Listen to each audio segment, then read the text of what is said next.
en el interior de esa vesícula, la dopamina va a transformarse en noradrenalina. Y allí va a intervenir una tercera enzima, que es la dopamina beta hidroxilasa, a través de la cual existe pues el proceso completo de síntesis de neurotransmisor simpático.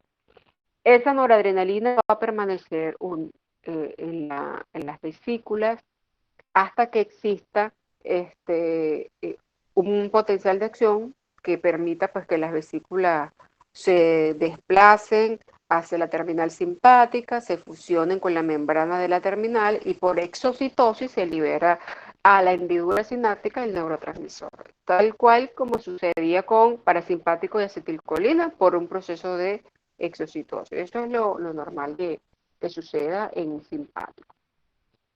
En el caso de nosotros los humanos, en la médula suprarrenal existe un paso adicional, un proceso de metilación que va a conllevar a pasar de noradrenalina hasta la adrenalina como tal, que es la hormona que principalmente liberada.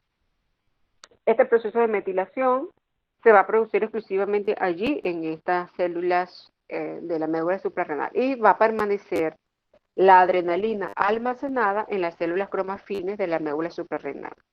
Estas células cromafines van a contener casi el 80-85% de su contenido es adrenalina y un porcentaje que puede ser entre el 15 o el 20%, es decir, que es variable, es de noradrenalina que no logró pasar hasta el proceso de metilación y que no se transformó en adrenalina. Lo cierto es que cuando se liberan sustancias desde la médula suprarrenal, es cierto que el mayor porcentaje de lo que se libera es adrenalina en un 80-85%, pero también se libera una pequeña proporción de noradrenalina y esto es importante que lo tengamos en cuenta. En la siguiente lámina, bueno, lo que pasa es que quizás no, el detalle no lo van a visualizar, pero esto lo consiguen en cualquiera de los textos de farmacología, Velázquez, Flores, Gurman. Simplemente es para que visualicen los cambios estructurales desde que se ingresa a la terminal simpática, ingresa la tirosina, luego pasa a dopa, luego a dopamina. La dopamina ingresa a las vesículas, en el nervio simpático, y en las vesículas se transforma en noradrenalina y en la médula esa noradrenalina pasa casi en su totalidad hasta la hormona adrenalina y lo que se hacen son producciones o modificaciones en las cadenas, sustituyéndola en lo que es los procesos de hidroxilación y por último la metilación para formar adrenalina. Simplemente a manera pues, de graficar o de visualizar mejor los cambios es lo que hemos presento. La noradrenalina que está guardada en las vesículas va a permanecer allí hasta que venga un potencial de acción que permita que se abran los canales de calcio, que las vesículas se movilicen y por exocitosis se liberó el neurotransmisor. En todo este proceso, desde que se sintetiza, se almacena dopamina, se forma noradrenalina, se libera el neurotransmisor, hay sustancias tóxicas o fármacos que pueden interferir en la mayoría de los casos inhibiendo el proceso. Y eso es lo que vamos a mencionar. Por ejemplo, el punto número 1. En el proceso de la síntesis hay inhibidores de la dopa descarboxilasa que van a impedir la formación de los primeros compuestos que es dopa-dopamina. Esto quizás tenga más importancia para tratamiento de, pues, de enfermedades relacionadas con los trastornos del movimiento, porque básicamente la depresión de esta sustancia y pues, va a tener su accionar en lo que son los movimientos extrapiramidales. Esto lo van a ver mejor en farmacología 2 porque esto no es tema de farmacología 1. En el caso del almacenamiento, acuérdense que les comenté ahorita que la dopamina era almacenada en las vesículas. Este proceso de almacenamiento puede ser inhibido por una sustancia llamada reserpina.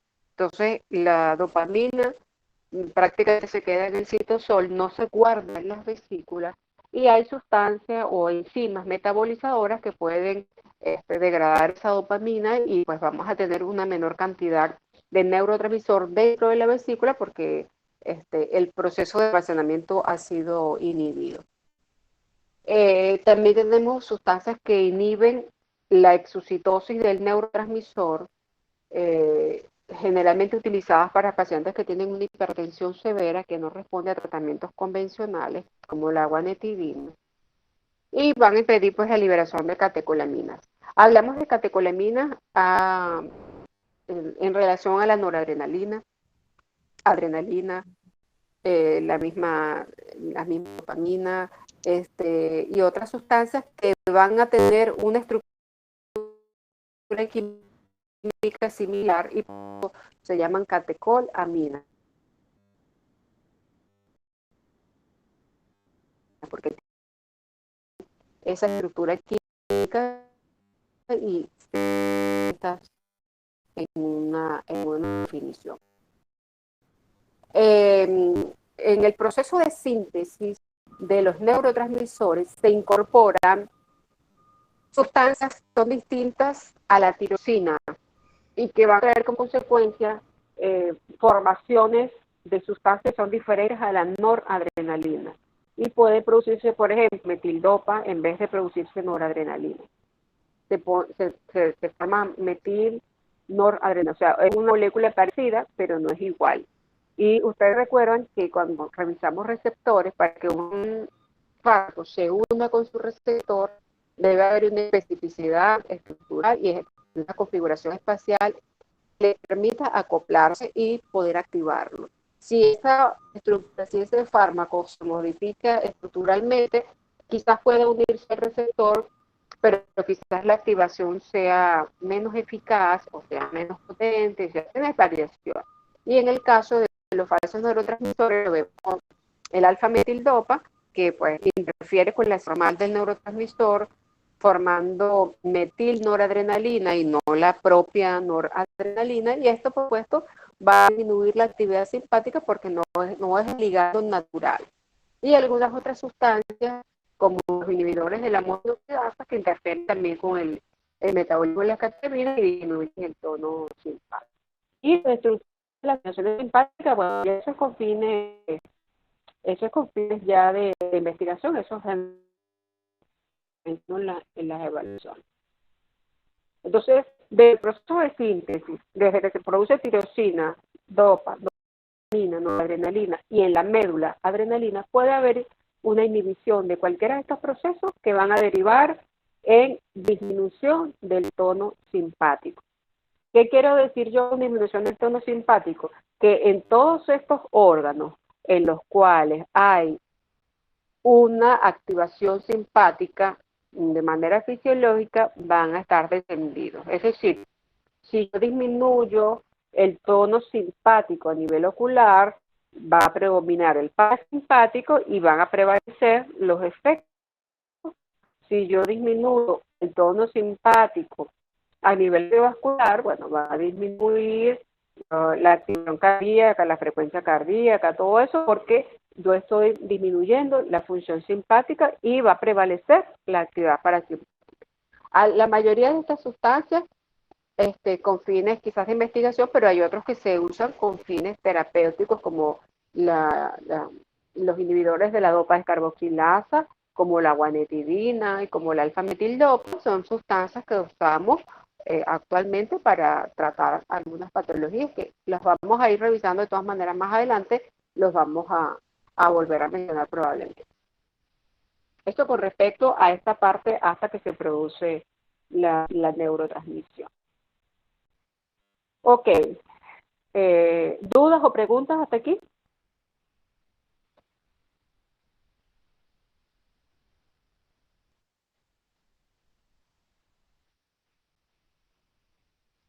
Ok, no hay dudas. Entonces, fíjense, estamos en un nervio simpático en su interacción con un órgano efector.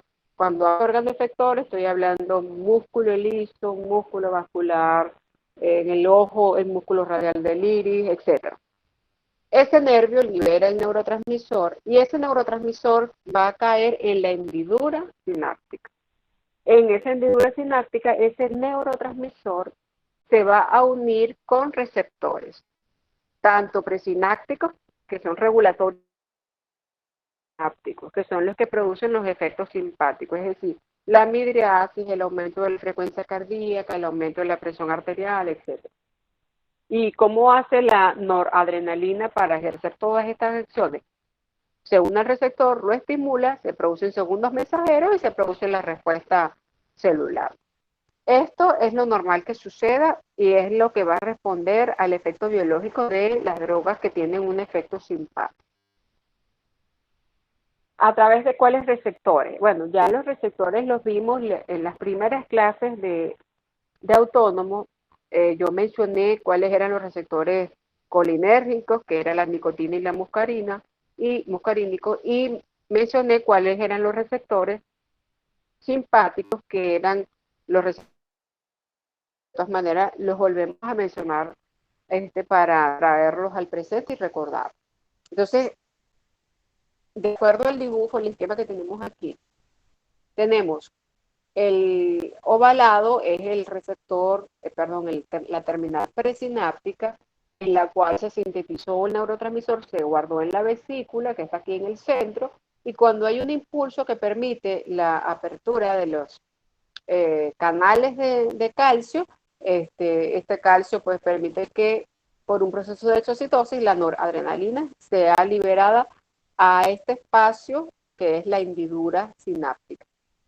En la membrana que está a nivel del órgano efector va a haber un receptor. Puede ser alfa 1, puede ser alfa 2, puede ser beta 1, beta 2, beta 3, etc. Los más conocidos de los beta, acuérdense que son los beta 1 y los beta 2.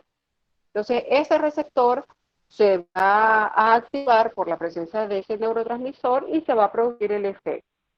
Por ejemplo, vamos a suponer que este nervio simpático que está aquí es el nervio que está relacionado con el músculo radial del iris. El músculo radial del iris, como su nombre lo sugiere, tiene sus fibras con una disposición radial, de manera que cuando se contraen, lo que hacen es permitir que la pupila, lo que es la parte del diámetro pupilar, pues aumente, produciendo la midriasis. Entonces vamos a suponer que esta estructura que está aquí en azul, alargada, vamos a suponer que son las fibras musculares radiales del iris. Y al estimular, en este caso el receptor alfa 1, se va a producir la contracción de ese músculo, produciendo la midriasis. Si nosotros estuviéramos en otro órgano, por ejemplo, a nivel cardíaco, y que estas son las fibras musculares cardíacas que tienen receptores beta 1, cuando la noradrenalina se une a este receptor beta 1, lo que me va a producir es un aumento del AMP cíclico, aumenta la movilización de calcio, se activan las fibras de actina-tocomiosina y se produce la contracción del músculo cardíaco, aumentando la fuerza contráctil y aumentando lo que es la frecuencia cardíaca. Si yo activo a un receptor, vamos a suponer que estas son células del endotelio vascular. Si yo activo un receptor alfa 1 del endotelio vascular, ¿cuál sería la respuesta que yo esperaría obtener? Si la noradrenalina se me une a los receptores alfa a nivel de los vasos, por ejemplo, de las extremidades inferiores, ¿qué sucedería? Contracción de lo que es la parte ¿Habría contracción vascular? endotelial, vascular, aumentando la resistencia vascular periférica, aumentando la presión arterial. Si la noradrenalina se me une al receptor beta 2 que está a nivel de los bronquios, ¿qué pasaría?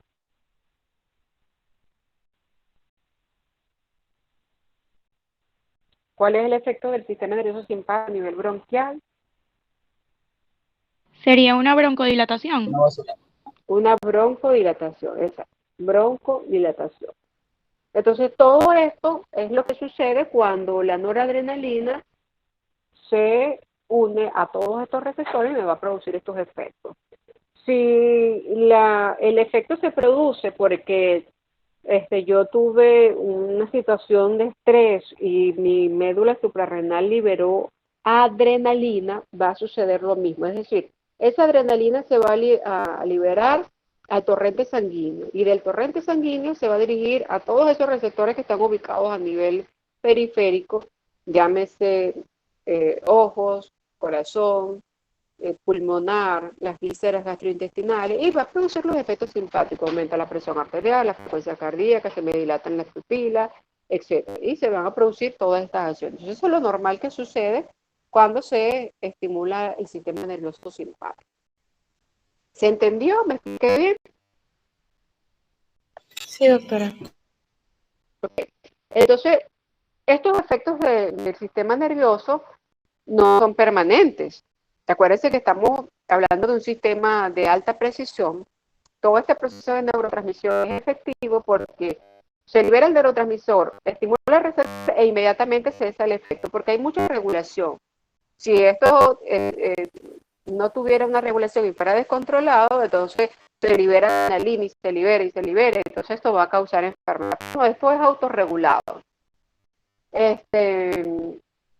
Esta culminación del efecto de la adrenalina o de la noradrenalina en las terminales nerviosas se va a presentar porque existen probablemente 3 o 4 mecanismos, 3 que son los más importantes, a través de los cuales esto sucede. Uno de ellos es porque el neurotransmisor puede difundir hacia la circulación general y allí las catecolaminas son metabolizadas rápidamente. Existen enzimas encargadas de metabolizar, ahorita lo voy a mencionar. Por el propio metabolismo enzimático, bien sea en la terminal relacionada con la terminal nerviosa o a nivel periférico, y por recaptura presináptica. De los 3 mecanismos que están allí señalados en la lámina, el que está en rojo, la recaptura, porque es precisamente el principal mecanismo que permite culminar el efecto biológico de las catecolaminas, es la recaptura.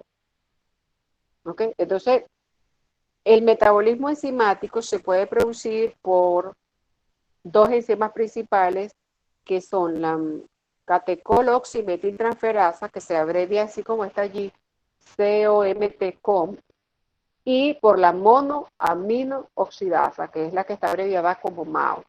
Esta MAO, hay varias, hay MAO-A, hay MAO-B, son enzimas encargadas de metabolizar catecolaminas y que van a estar relacionadas con los nervios simpáticos, pero que también vamos a tener, estas enzimas también van a estar ubicadas a nivel periférico, a nivel plasmático, y también tenemos monoaminooxidasa en la luz intestinal. Entonces, ¿qué pasaría si, por qué vía, recuerdan, si lo han escuchado, lo han visto, cuál es la vía de administración habitual de la adrenalina? Si lo han evidenciado. ¿Por qué vía administramos la adrenalina?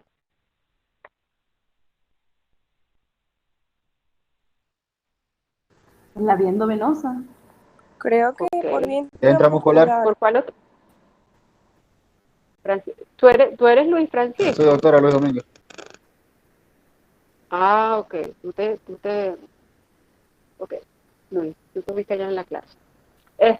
Sí, intravenosa, intramuscular, subcutánea también, y bueno, en cirugías cardíacas también intracardíaca. Pero, ¿y si lo administro a través de la vía oral? ¿Lo han escuchado alguna vez? Sí, doctora, Adrenalina.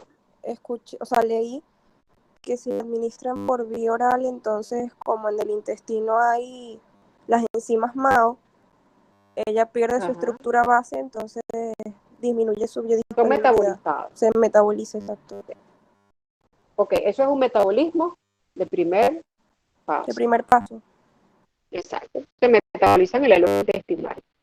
¿Por qué? Porque en la luz intestinal hay monoaminooxidasa que metabolizan estas catecolaminas y otras sustancias más que están en los alimentos que los vamos a ver probablemente en la clase de mañana. Entonces, si yo me tomo un poquito de adrenalina, no pasa nada, porque esa adrenalina no va a llegar íntegra a la circulación sistémica, porque se va a metabolizar. Es igual que yo me tomara insulina.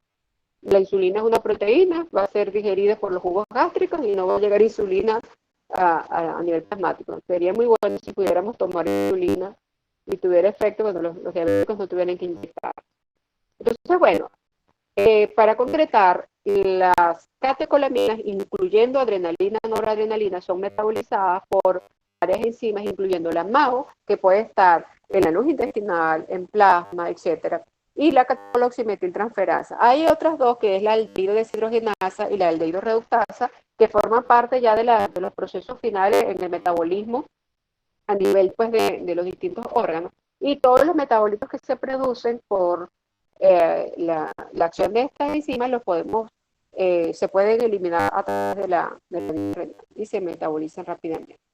Aquí están en esta lámina que ya está proyectada los sitios en los cuales actúan las distintas enzimas para el proceso metabólico y los metabolitos que se van produciendo y que se eliminan, se pueden conseguir a través de las vías urinarias. Entonces, eso es el metabolismo por enzimas, que forma parte de los mecanismos a través de los cuales culminan los efectos de estas sustancias, pero a nivel del sistema nervioso simpático, a nivel neuronal, el principal mecanismo que permite culminar los efectos de las sustancias de este tipo es la recaptura. Es decir, tenemos un nervio simpático que libera el neurotransmisor. Ese neurotransmisor se une a su receptor postsináptico, se ejerce el efecto y ese neurotransmisor queda nuevamente libre y hay un transportador que devuelve ese neurotransmisor, lo devuelve a la terminal presináptica, es decir, desde el sitio de donde salió, él regresa. Y eso regresa por un mecanismo de transporte activo, que quiere decir que este transportador requiere de energía, sobre todo la presencia de ATP para poder funcionar. ¿Qué quiere decir? Que si yo logro de alguna manera bloquear a ese transportador que me devuelve la noradrenalina a la terminal simpática, yo voy a hacer que el neurotransmisor permanezca más tiempo en la hendidura sináptica. Y si ese neurotransmisor permanece más tiempo en la hendidura sináptica, ¿qué va a pasar desde el punto de vista clínico con ese paciente?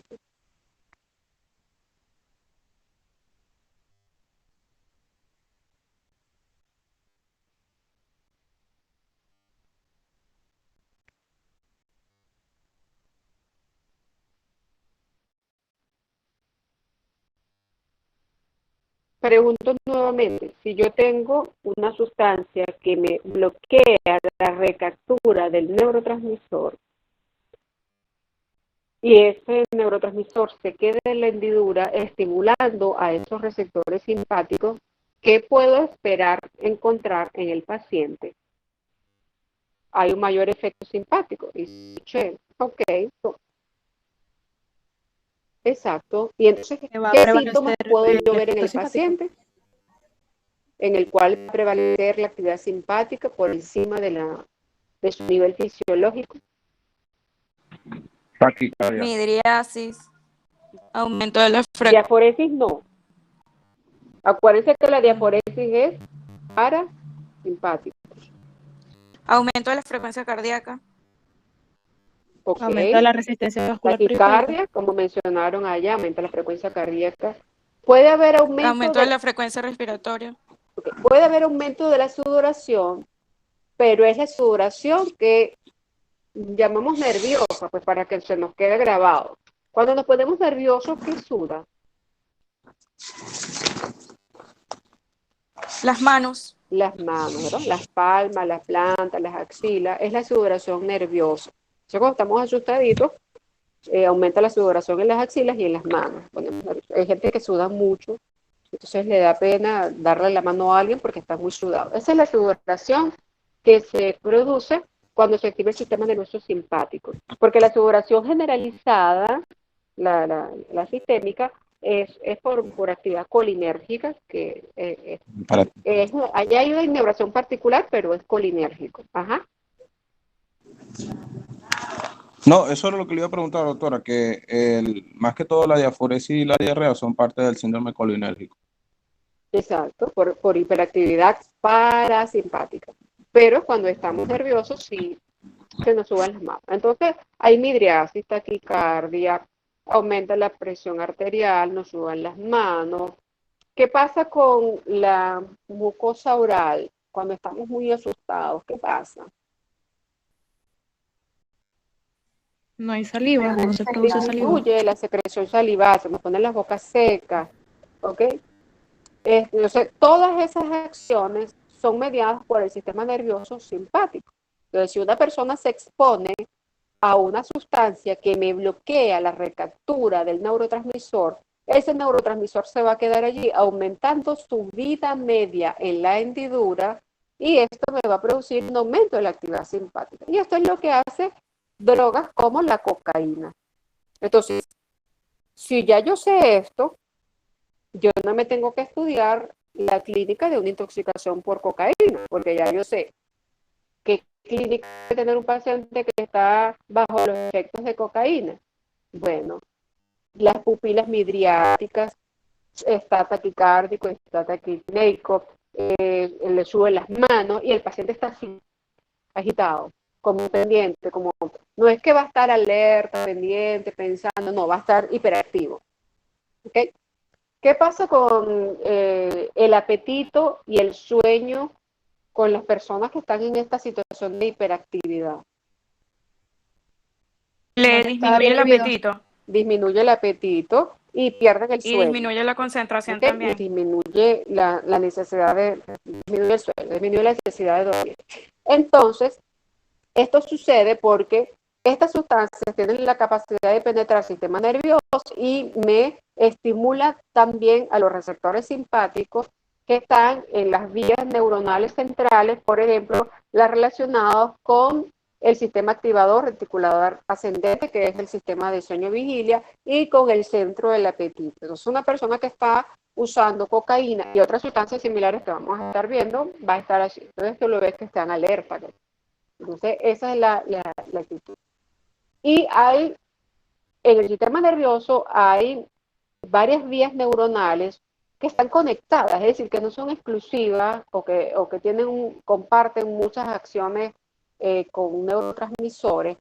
Y, por ejemplo, las patologías de psiquiatría, como los estados de depresión, manía, etcétera, están relacionados con alteraciones en los neurotransmisores. Es una persona que está con trastornos depresivos, tiene algunos neurotransmisores que están disminuidos, como la serotonina, que también su culminación de acción también es susceptible de ser recaptada, o sea, o de que ocurra recaptura.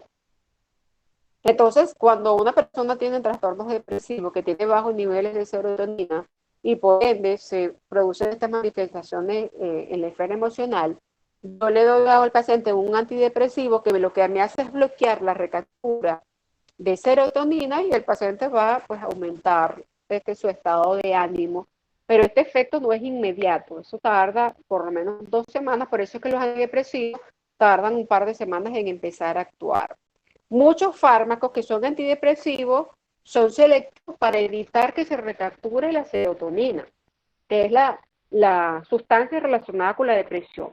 Pero hay otros antidepresivos, los más antiguos, que no eran selectivos, es decir, impedían la recaptura de serotonina, pero también impedían la recaptura de noradrenalina y de otros neurotransmisores.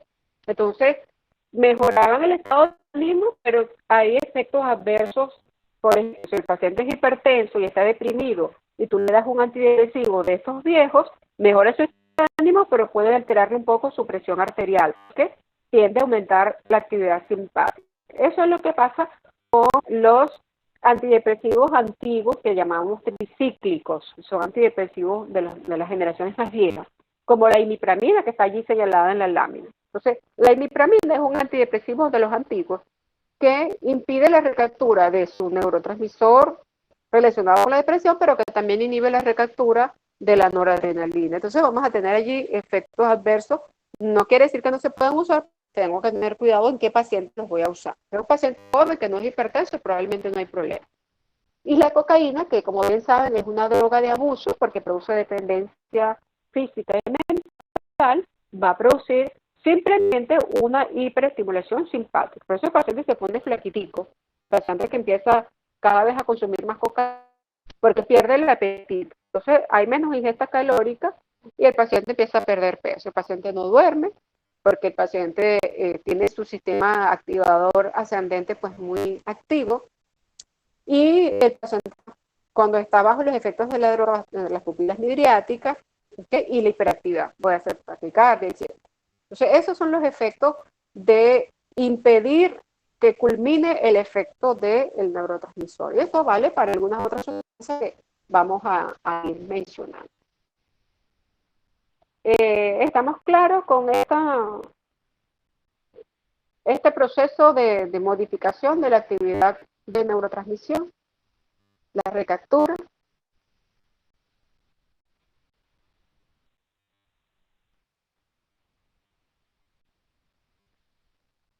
Ok, entonces, Sí, doctora. ok, gracias.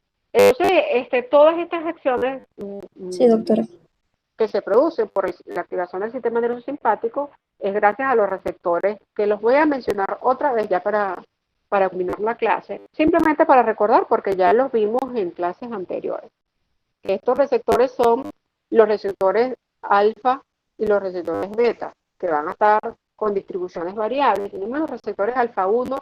Acuérdense que si estamos sentados, nos vamos a levantar, nosotros no nos desmayamos porque tenemos los receptores alfa. Si no tuviéramos receptores alfa, ¿qué sucedería? No se contraen los vasos sanguíneos, disminuye el retorno venoso, disminuye la cantidad de sangre que llega al cerebro y es cuando viene lo que llamamos lipotimia, si es una pérdida transitoria, o los síncopes, cuando hay una pérdida transitoria del conocimiento. A algunas personas les puede pasar cuando tienen una pérdida de volumen, por ejemplo, que está hipotenso porque tiene vómitos y diarrea, está hipotenso, y esa persona se levanta rapidito, ya está hipotenso, más esta disregulación que puede haber momentánea hace que el paciente se pueda desmayar. Le pasa mucho a los pacientes de la tercera edad, cuando ya empiezan a tener alteraciones en su sistema nervioso autónomo, y todos esos pacientes pueden tener síncopes cuando están acostados y de repente se levantan. Y a nosotros mismos quizás nos ha pasado que de repente estamos acostados mucho rato y nos levantamos y de repente, oye, me mareé un poquito, porque hubo una hipoperfusión momentánea. Pero nuestros receptores son capaces de activarse rápidamente y esto lo cambia, pues no llegamos a ese nivel. Entonces, cuando pensemos en receptores alfa 1, pensemos en el endotelio vascular. Y esa es una actividad simpática, simpática, simpática. Allí el parasimpático no tiene funciones en condiciones fisiológicas. Y más adelante lo vamos a volver a mencionar. A nivel del corazón, en las aurículas, también hay receptores alfa que van a ayudar con la contracción. Receptores alfa, contracción. Acuérdense que cuando se estimulan los receptores alfa están relacionados con la movilización de calcio y el calcio está relacionado con la contracción del músculo liso. Entonces, en la aurícula, favoreciendo la contracción. En el músculo liso, gastrointestinal de los esfínteres. Gracias a Dios que cuando nos asustamos se contraen los esfínteres. Se contraen los esfínteres gastrointestinales. ¿Cuáles tenemos a nivel gastrointestinal? Esfínteres. Anatomía.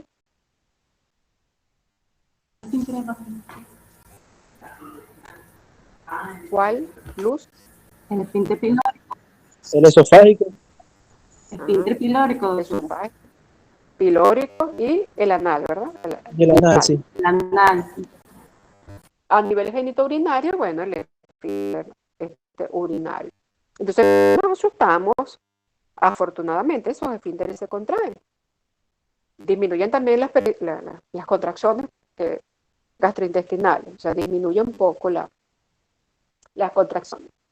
Entonces, afortunadamente, esas contracciones impiden pues que hagamos un desastre cuando nos asustamos, ¿cierto?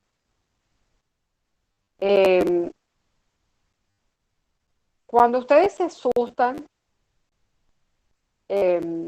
o se emocionan mucho porque van a ver a la novia o el novio o alguien del que están muy enamorados, o porque se asustaron por algo que pasó, tuvieron que correr, uno siente, como dices, lo sentí aquí en el estómago, como dicen, las maripositas del estómago que siento cuando veo a alguien que me gusta mucho. ¿Por qué se produce?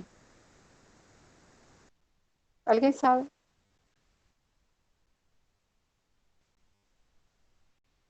¿No les ha pasado? Sí, ¿Por qué será eso? O sea, que decir, Saben que les ha pasado, pero no se imaginan por qué. sí, sabemos que nos ha pasado, pero Sí, cuando nosotros nos enfrentamos a una situación que tiene una liberación alta de adrenalina, a través de los receptores alfa 1, que es de lo que estamos hablando, hay una redistribución del flujo sanguíneo. El organismo a nivel del sistema nervioso central, en lo que es la parte de la amígdala, a nivel central, no la amígdala palatina, sino central, que está relacionada con las emociones, se capta el miedo o se capta la reacción que te provoca esta liberación de adrenalina y se redistribuye el flujo. ¿Para dónde yo necesito el flujo en ese momento? Oye, lo necesito en el cerebro, por ejemplo, o lo necesito en los músculos porque si yo tengo que correr o si yo estoy en una situación de lucha o huida, yo necesito sangre en mis músculos. Y esa sangre viene de órganos que en ese momento se consideran más importantes. Ojo, no es que no sean importantes, sino que hay la redistribución. Por eso nos ponemos pálidos, ¿verdad? Porque todos los vasitos sanguíneos que están en la piel sufren una vasoconstricción y esa sangre se va de la piel. Por eso que la gente dice se puso pálido. Bueno, mientras más fuerte es esa vasoconstricción, más palidez cutánea vamos a tener. Se contraen también los vasos sanguíneos del lecho esplácnico, de todo lo que son las vísceras abdominales, incluyendo la sangre que va para el estómago.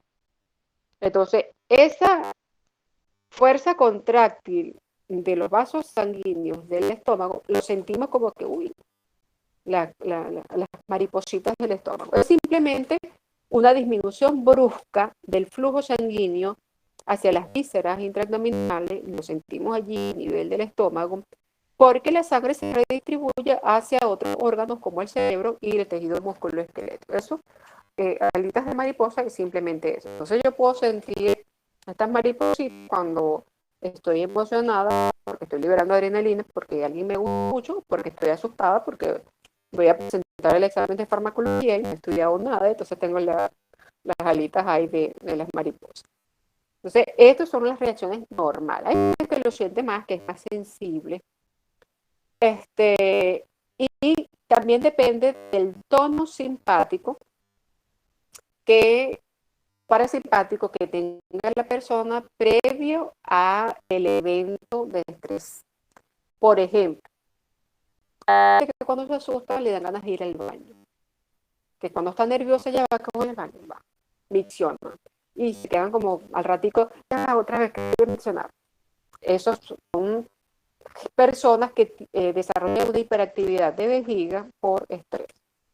Que cuando mejora el estrés, bueno, mejoró todo. Pero lo habitual es eso. Y hay gente que cuando está asustada, por ejemplo, como disminuye la irrigación sanguínea, lentece también el tránsito intestinal, disminuye. Entonces, por ejemplo, si usted comió bastante y después que usted comió tuvo un evento agudo de estrés, se lentece mucho el tránsito intestinal porque toda la sangre se dirigió a otro sitio. Y acuérdense que cuando nosotros comemos, bien a través del parasimpático, más bien hay aumento del flujo sanguíneo hacia la parte vascular, los jugos gástricos, etcétera, lo necesitan así, y para el proceso de digestión. Pero si por el contrario usted se asusta y usted disminuye la irrigación de esos órganos, se lentece el vacío del estómago. Entonces, si usted acaba de comer y se pone el estómago que pues, no hay la motilidad normal, hay gente que hasta vomita por eso, porque tiene todavía alimentos en la comida y se lentece de manera brusca el vaciado gástrico. Pues todas las funciones gastrointestinales disminuyen cuando el simpático está actuando de manera importante. Es por eso que no es recomendable que usted comió su completo. No es recomendable, es mejor. Usted tiene que comer un tiempo antes de ejercitarse, porque cuando usted empieza a hacer ejercicio, esto libera adrenalina, la adrenalina hace que la sangre se distribuya en los músculos y disminuye la circulación hacia la parte gastrointestinal y va a lentecerse el vaciado del estómago y la motilidad intestinal en general disminuye. Entonces, por eso tampoco es bueno hacer ejercicio intenso luego que usted ha tenido una comida abundante, ¿ok? Entonces, esa cosita, eso es simplemente fisiología del sistema nervioso simpático. Y eso se produce por activación de los receptores alfa, que van a producir en el caso de los esfínteres, la contracción. Y en el caso de la disminución de la motilidad, por otras acciones, por otros receptores que disminuyen la motilidad. Pero en el caso de los esfínteres sí es alfa 1. En el caso del útero, también hay contracción a través de los receptores alfa 1. Por otros receptores hay relajación, pero por los receptores alfa 1 hay contracción. Y el músculo radial del iris, que ya lo había mencionado, la miriasis. En los hombres hay eyaculación a través de la activación de los receptores alfa 1 y a nivel hepático, rutas metabólicas que se activan, favoreciendo pues la disponibilidad de glucosa. Eso es lo que nos quedamos hablando de los receptores alfa 1.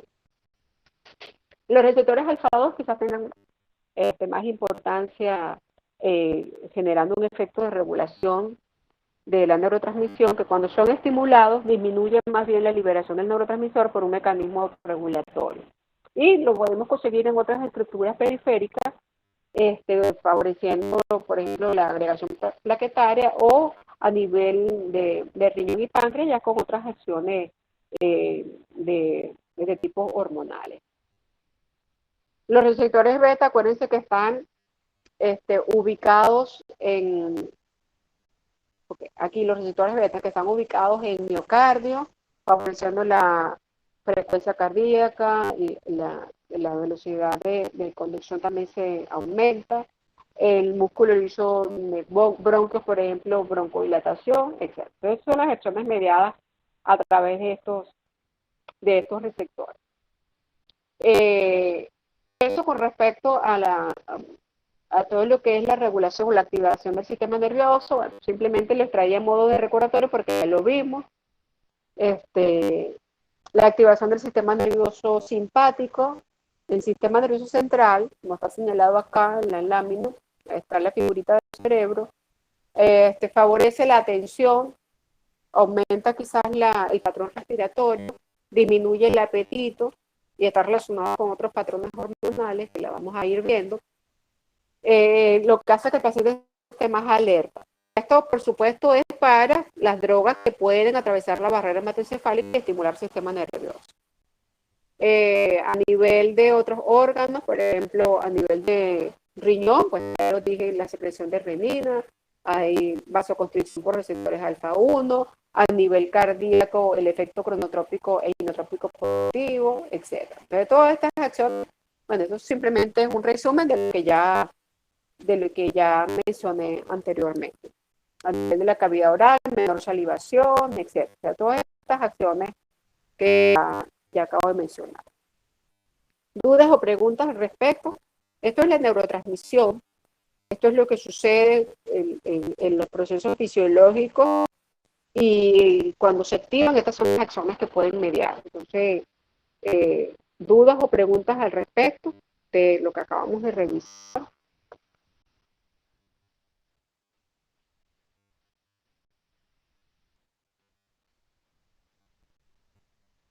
Bueno, diga. En las imágenes aparecen ambos receptores, alfa 1 y beta 2, significa que ambos receptores tienen esos efectos, la midriasis, relajación de músculo ciliar, o sea, todos los efectos que Tú se ven dices en la parte ocular. Lo que pasa es que ve, el Sí. alfa 1 está relacionado con la contracción del radial del iris, contracción. Siempre alfa 1 relacionan con procesos de contracción. Entonces, los receptores alfa 1 aquí van a Ok. producir la contracción del radial del iris y van a provocar la midriasis, que es la dilatación de la pupila. En tanto que a través de los receptores beta 2 se va a producir más bien la relajación del músculo ciliar, que si recuerdan, lo he mencionado en las clases anteriores, el músculo ciliar es el que está relacionado con la acomodación para la visión cercana o lejana. Si yo agarro el cuaderno y me lo acerco, si yo agarro el teléfono, ahí se contrae el ciliar y favorece la acomodación para la visión cercana. Y eso lo hace el parasimpático.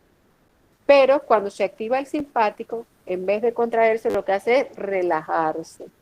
Al relajarse el músculo ciliar, se favorece la visión para lejos, la visión o la acomodación para visión lejana. Por eso es que aquí aparece el receptor beta 2, pero relacionado con la relajación del músculo ciliar. ¿Alguna otra pregunta? Ok, gracias.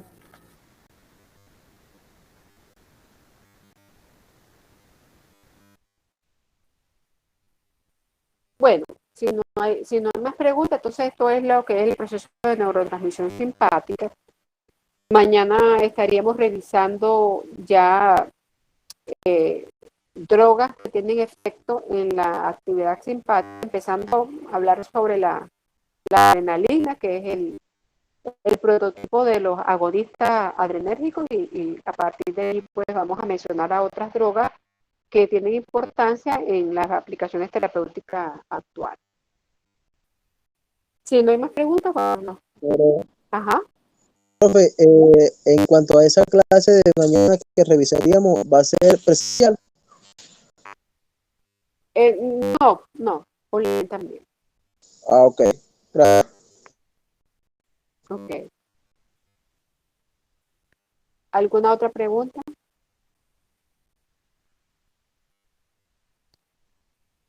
Bueno, nos conectamos mañana si no hay más preguntas, muchachos. Gracias, doctor. Que pase feliz tarde. Hasta luego. Chao, pues. Gracias, doctora.